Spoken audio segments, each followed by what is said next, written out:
अस्सलाम वालेकुम नाज़रीन, उर्दू टीवी चैनल में खुश आमदीद। व्यूअर्स, ड्रामा सीरियल बंदे एक डोर से के एपिसोड 8 में आप देखेंगे उमर और माहीन के बड़ों ने इनकी शादी भी तय कर दी, मगर ये दोनों ही बेखबर रहे। उमर को मालूम हुआ तो लाख चाहने के बावजूद भी इन्हें ना रोक सका। कोई उमर की बात सुनने के लिए तैयार ही नहीं और ना ही समझने के लिए। यहाँ सैलून में नाजिया जो कि माहीन के साथ है, वो घबराई हुई सी है तो वो उसे कहती है, क्या हुआ, कहाँ गुम हो?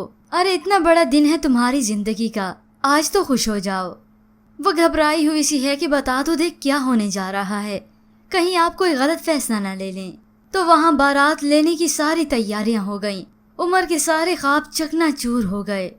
जो ख्वाब उसने देखे थे रोशनी के साथ, आज उसकी शादी किसी और के साथ होने जा रही है। सभी लोग उमर की शादी की खुशी में मगन हैं, कोई भी उसकी बात नहीं सुनता।